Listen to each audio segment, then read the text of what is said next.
Olá, corceleiras e corceleiros, tudo bom com vocês? Gabriel aqui na área. E o vídeo de hoje eu vou trazer um pouco de história do Corcel, do projeto do Corcel, que veio a se tornar o Corcel 2 posteriormente, e o Del Rey também, né? A nossa linha aí, que é o foco do canal. E ele começou com um projeto bem anterior aí da Ford, lá nos anos 60, e eu vou contar um pouco dessa história aí, a fase inicial do Corcel, do pré-projeto, né, dos projetos, dos protótipos que foram feitos até chegar na versão do 4 portas, que foi o primeiro lançado em 1968. Recentemente eu recebi uma doação do Mário Wittkowski. Eu agradeço muito ele, porque ele me deu fez uma doação para o canal aqui de uma coleção incrível das revistas de época. A maioria são 4 rodas, né? A revista tinha um maior alcance na época, mas também tem algumas Autosports ali, tem uma Motor 3 também, que é uma revista bem importante ali dos anos 80. E esse material vai ser fundamental para a gente melhorar a qualidade aqui dos vídeos, o material de consulta aqui, principalmente para essa fase do Corcel inicial aí, que eu não tinha muita coisa, não tinha muito conhecimento, e eu comecei a pesquisar e está sendo bem interessante aí para entender o embrião aí, os projetos iniciais aí do Corcel. Então eu agradeço demais aí o Mário Wittkowski, muito obrigado mesmo pela contribuição pelo canal aí. Eu enchi o porta-malas de revistas aí, o porta-malas do Corcel 2, que é um porta-malas bem grande, né? Eu enchi ele de revista, já organizei todas pela parte cronológica ali, e estão sendo aqui algumas que eu separei aqui pra gente mostrar aí, contar a história do Corcel, né? Tem desde a década de 60, passa por todos os anos 70, 80, que é a fase que o Corcel brilhou aí nas ruas brasileiras. Então, muito obrigado. Pois bem, o Corcel, é interessante a gente entender, para começar tudo, assim, como que era a indústria automobilística brasileira nos anos 60, né, que foi o ano de lançamento do Corcel. A Ford foi para o Brasil, foi a primeira empresa a vir se instalar aqui no Brasil, a primeira indústria de carros, de automóveis a se instalar aqui no Brasil, isso em 1919. Logo depois veio a Chevrolet também, né, já na década de 1920, e a princípio eles fabricavam ali, né, calhambeques, depois foram começando a fabricar carros utilitários, né, caminhões, caminhonetes, e basicamente a Ford e a Chevrolet só fabricavam caminhões e carros utilitários até a década de 60, que foi quando as coisas começaram a mudar. Nessa época existiam os outros rivais, assim, né, as outras fábricas já tinham sido instaladas aqui no Brasil, né? Fábricas europeias e também asiáticas, que no caso da Toyota, né? Que é do Japão. Mas a gente já tinha aqui a Simca da França, a gente já tinha a DKW da Alemanha, assim como a Volkswagen, né? A Volkswagen que dominava ali com o Fusca, né? Os carros pequenos ali, a Volkswagen era imbatível, assim, com o Fusca. Também tinham as indústrias nacionais também, né? A FNM, a Fábrica Nacional de Motores. Tinha uma parceria com a Alfa Romeo italiana, tinham a Gurgel, tinham o Irapuru, né, carros projetos nacionais, e dentro disso também tinha a Willys Overland. A Willys, embora fosse uma empresa americana, ela tinha uma parceria com a Renault francesa. A linha da Willys trazia essa gama variada de carros, que você tinha os carros que eram projetos americanos, que é a Rural, né, as caminhonetes ali, o Jeep, né, o emblemático Jeep. E você tinha também carros que eram de origem francesa, da Renault, né? Que era o Renault Alpine, que aqui veio que era chamado de Interlagos, e o Dauphine, que veio a ser o Gordini, o Gordini é uma versão aprimorada do Dauphine, que era um carro pequeno que era para competir com o Fusca, mas que nunca competiu de fato com o Fusca, assim, ele nunca caiu realmente no gosto do povo, por alguns problemas técnicos que eu já vou apontar aqui em breve. O que acontece é que em 1967 a Ford adquiriu boa parte das ações da Willys Overland, e ela assumiu praticamente assim, foi aos poucos incorporando a linha da Willys, Então alguns projetos continuaram, outros saíram de linha, e teve um projeto em especial que estava sendo elaborado ainda pela Renault ainda, e com a parceria com a Willys, e que veio a ser o nosso Corcel. Esse projeto era chamado de Projeto M, que não tem nada a ver com mistério, não tem nada a ver com isso, na verdade ele é M de carro médio, e ele era um projeto de um carro médio, né, como o nome já diz, para ser lançado aqui no Brasil. Quando a Ford adquiriu a Willys, ele estava sendo já desenvolvido e a Ford deu continuidade a esse projeto e assim veio a ser entrar numa faixa de mercado que ela não tinha até então. Porque a Ford, como eu falei anteriormente, a Ford tinha caminhonetes e picapes, e também pouco tempo atrás, ali em 67, eles tinham lançado o Galaxy. Só que o Galaxy era um carro, né, um carro grande, um carro caro aqui para os nossos padrões, aqui era um carro de uma elite, né, não era qualquer um que podia comprar o Galaxy, era um carro exclusivo. E ele tinha, o nosso Galaxy é baseado na versão 1966 do Galaxy americano, e a Ford tinha essa pretensão então de pegar outros mercados, né, outras faixas de mercado também. Então, quando ela adquiriu a Willys, ela tinha a opção do Gordini e tinha o projeto em andamento, que era o Projeto M. Logo que a Ford se tornou a acionista majoritária da Willys, ela afirmou que ia continuar assim com o Gordini e que ia dar adiante o Projeto M, né? Só que algumas coisas aconteceram no meio do caminho que mudaram os planos da Ford. Em março de 1968, a revista Quatro Rodas postou esse protótipo ainda do Projeto M na capa da revista. Ele não tinha o nome Corcel ainda, ele era um protótipo, o nome Corcel era cogitado, mas ele não era definido ainda, definitivo. Então tinham outros nomes também que eram possíveis assim para esse carro. Essa reportagem foi feita pelo José Roberto Pena, Jean Solari e o Nehemias Fação. O Nehemias Fação ficou famoso também, né, por essas matérias de segredos da Quatro Rodas. Ele foi um dos caras que fez várias matérias dessas, inclusive posteriores, aí, mostrando alguns segredos das fábricas, aí, revelando alguns segredos das fábricas nacionais. Entre os nomes cogitados pela Ford, tinham alguns bem curiosos aqui, que eu vou citar aqui para vocês, então, que era o Saci, o Capri, Ipanema, Piranha, Corisco. E tinha também a opção do nome Brasília também, que o nome Brasília não era da Volkswagen, o nome da Brasília estava registrado com a Willys e acabou não sendo usado, né? E posteriormente veio a ser o emblemático Brasília da Volkswagen, mas aqui ele era o nome pertencia a Willys. É bem curioso esses nomes, né? Porque a gente imagine você andando com um Saci GT ou uma Piranha LDO, o Corisco Hobby, ia ser engraçado, né? Mas no final ainda o nome Corcel, que era cogitado, já era o preferido da época e realmente foi de fato o nome usado, né? Para despistar também os repórteres ali, que a Ford queria testar o carro e não queria dar muita pista, né? Eles usaram o nome Cabata, escrito no Corcel, que era o Projeto M ali ainda, né? Ele apresentava o nome Cabata na lataria ali e diziam que era um carro japonês, um protótipo japonês, era uma coisa do motor ali, mas que eles queriam dar uma despistada ali para não dizer que era o Projeto M. A Ford já tinha uma ideia de que o Projeto M, no caso ali, ele custaria 25% a mais do que o Fusca, que na época não era Fusca, né? Era o Volkswagen Sedan, né? Que posteriormente veio a ser chamado Fusca, né? Mas era o carro mais barato, né? O carro que mais vendia era o carro mais barato e era o carro que então era para ser batido em venda. Só que óbvio que o Corcel já era um carro de uma categoria um pouco mais elevada, né?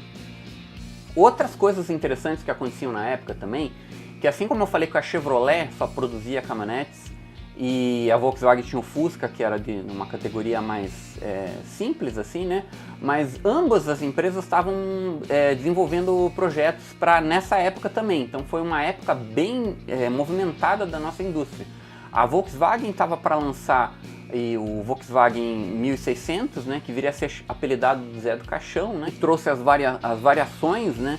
A Variant e o TL. E a Chevrolet também planejava já estava projetando o Opala, que seria um dos grandes sucessos da marca, mas que também já era uma categoria um pouco diferente do Corcel, né? Embora a faixa de preços fosse próxima no lançamento, ali era um pouco mais caro, né, por ser um carro maior e tal, mas que também era o primeiro carro da marca da Chevrolet, um carro de passeio da Chevrolet, que antes também só produzia caminhões e carros utilitários, assim como a Ford também. O projeto M, né, o nosso Corcel, ele foi testado muito pela Ford aqui, tanto na Renault, ele começou testado na Europa com a Renault, ele foi testado no norte da África também, e ele foi trazido aqui para o Brasil, e assim como um Ford Cortina, que é um projeto da Ford inglês, e também um Ford Taunus, que é um Ford alemão, que ele foi usado como teste, né, como comparação entre os modelos. Ele foi testado 700 mil quilômetros com ele, porque a Ford e a Willys tinham uma experiência já negativa com o Dauphine e o Gordini. Como eu falei anteriormente, o Gordini e o Dauphine eram para disputar com o Fusca, mas como a suspensão dele não foi adaptada para o nosso território, ele ficou com a fama de ser um carro frágil. Então a Ford e a Willys não queriam repetir esse fracasso, né, com essa experiência, né, do carro, então eles fizeram vários testes, muitos quilômetros, então foi um dos carros mais testados na época, antes do lançamento, para enfrentar o mercado aí, para não ter esses problemas que o Dauphine e o Gordini tiveram. O motor apresentado para o projeto M foi o motor do Renault 8. Esse motor era um motor de 1.3 cilindradas e ele ficou conhecido como motor Renault, embora a Ford nunca tivesse apresentado ele assim como com esse nome, mas ele ficou famoso pela origem dele, da Renault. Embora a Ford tentasse mudar o nome, né, tentasse tirar essa relação da Renault com o motor do Corcel, em 72 eles aumentaram a cilindrada do motor para 1.4 e colocaram no GT, né? Até o GT da 72 ficou conhecido como GT XP, mas na verdade o XP era por causa do motor, tanto que ele era equipado na Belina também. A Belina também vinha com esse motor 1.4, que era o motor XP. Mas assim, o motor acabou sendo conhecido como motor Renault. Até hoje em dia as pessoas têm essa relação assim, motor Renault, depois veio o Sierra, o nome. Aí ele realmente mudou quando veio o CHT, né? O CHT realmente as pessoas têm essa distinção mais clara, assim, né? Mas era um motor que veio lá de trás da Renault e por isso que ele pegou esse apelido de motor Renault. A Ford também tentou usar outros motores também, o motor do Jeep, o motor do Aero Willys, o motor que era o 6 cilindros, que foi usado posteriormente no Maverick também, mas o motor que acabou melhor ali encaixando no projeto foi esse do Renault 8 mesmo. Para fazer esse teste, a Ford usou 22 engenheiros da Ford e da Willys, né, e que o chefe dessa equipe era o José Bento Huck. E eram 43 técnicos e 29 pilotos envolvidos nesse projeto. E o Ford Cortina ali, né, ele foi usado também como testes em competições, eles faziam corridas ali na pista de teste da Ford para testar a performance do projeto M, então, né, e com o Ford Cortina, que era o carro da Ford inglesa na época. Aqui tem uma matéria, uma notinha aqui, uma matéria mais curta aqui de abril de 1968, em que já era apresentado o nome definido, o nome Corcel. Aqui tá a capa. E definido um motor 1.3 cilindradas, né, com um carburador Solex de corpo simples. E nesse mês também foi desmentido os rumores que aconteciam ali da saída do Gordini de linha. Mas aguarde. Mas logo na sequência a Ford já apresentava que realmente o Gordini ia sair de linha, que já era um rumor que acontecia, mesmo a Ford desmentindo, colocando propaganda de que ele não ia sair, ele acabou saindo mesmo assim. E existiu até uma possibilidade de uma versão mais aprimorada do Gordini pela Ford, né, que seria um Fordini, como diria ali, né? Então havia um contrato em que a Renault proibia a adaptação ali de uma suspensão e não tinha como adaptar essa suspensão por fora das empresas, né? Então a Ford realmente decidiu assim encerrar o Gordini e tirar o Gordini de linha, e tinha uma possibilidade de mais para frente, até a Ford cogitou lançar uma outra versão menor, né, para competir com o Fusca de fato, né, porque o Corcel ele já era um carro médio, né, Mas também houveram outras tentativas, né, de inserir o Fiesta, inclusive, nos anos 70, mas nesse período realmente a Ford não entrou de fato ali na briga pelos carros pequenos. Em junho de 68, enfim, a Quatro Rodas testa o Corcel, né? O Corcel veio a ser testado pela imprensa, né? E era uma versão ainda que pré-série, assim, digamos, né? Ele ainda não tinha todos os acabamentos. Inclusive a Quatro Rodas falou que ele não era bonito, porque ele ainda não tinha frisos, não tinha detalhes ainda. Era uma versão anterior, né? E provavelmente uma versão standard ainda, né?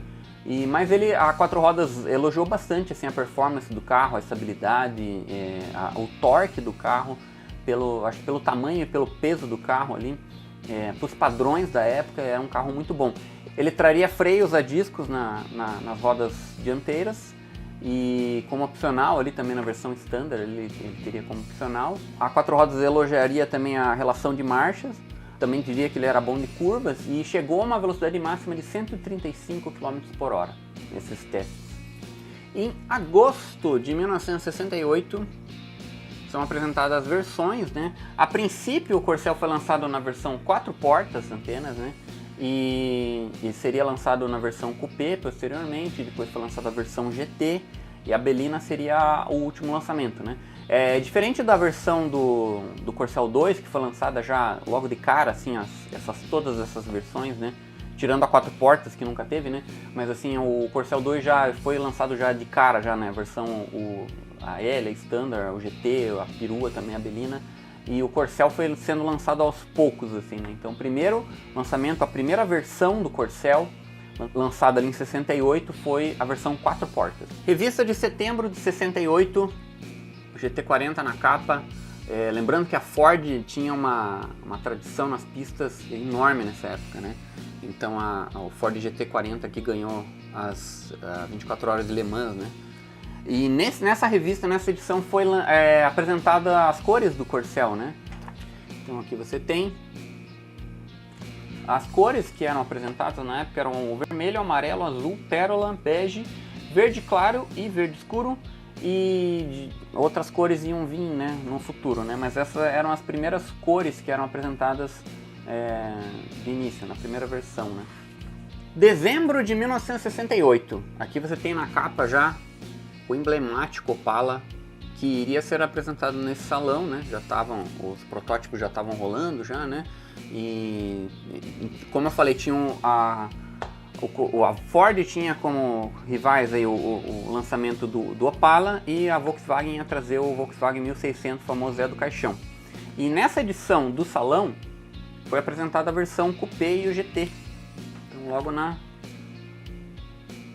foto principal aqui, né, do salão, apresentando a versão GT do Corcel, que foi bastante elogiada, né, dita como a versão mais bonita do Corcel.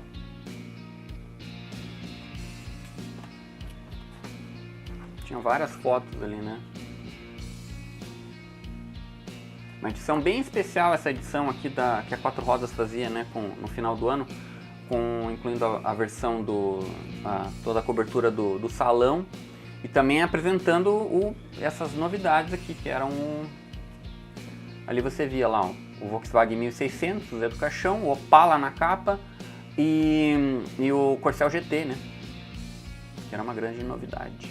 E nessa edição também ela é apresentada as versões, né?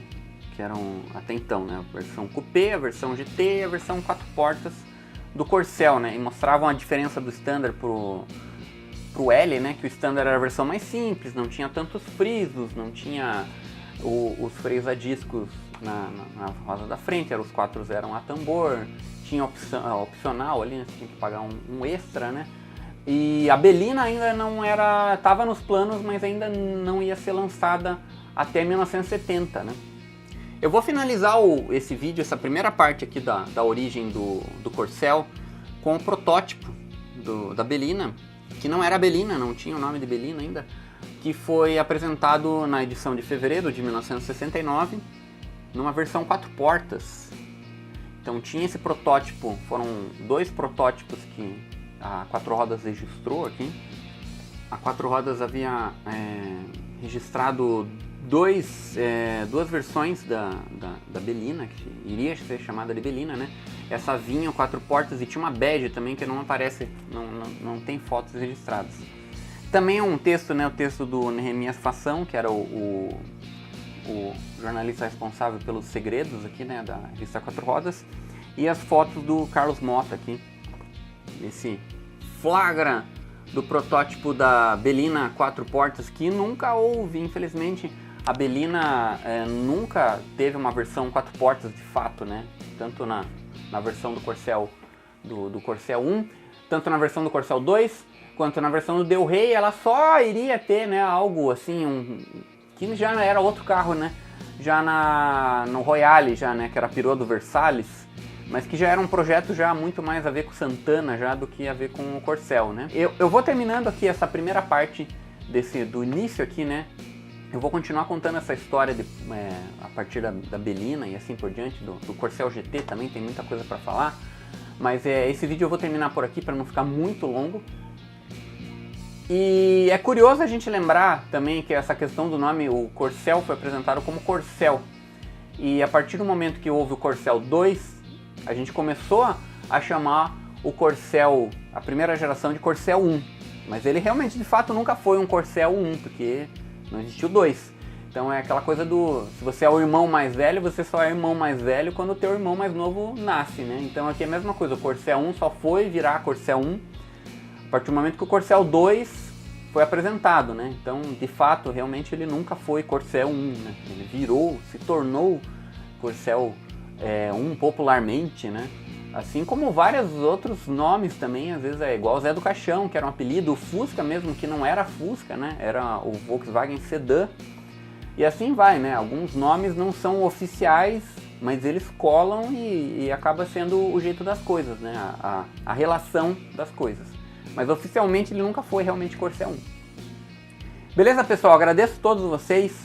Agradeço o Mário de novo, o Mário Vitkonski, pelas revistas, pelo esse material fantástico aqui que, putz, cara, é uma preciosidade você ter esse material de pesquisa aqui para mim, que tô querendo trazer esse conteúdo de história para o canal, pra gente trazer um conteúdo legal aqui, né? Não só ficar mostrando os corcéis, mas também trazer um pouco da história, né? Um pouco mais de informação técnica de história para o canal, que é bem interessante, que eu me interesso, né? Eu tô aprendendo muito com esse canal também, fazendo o canal, trazendo informações para vocês. Tanto que às vezes quando eu algumas coisas eu me trago informações que eu me equivoquei, alguma coisa, eu tento sempre corrigir, porque eu tô aprendendo muito com esse canal também. Eu tô aprendendo com vocês, com os comentários que as pessoas fazem também, com os materiais que eu pesquiso ali, que eu tenho digital, que eu tenho aqui agora material físico. E assim o canal vai crescendo e vai ficando cada vez mais interessante, informações mais profundas do nosso Corcel. Beleza, pessoal? Um agradecimento a todos.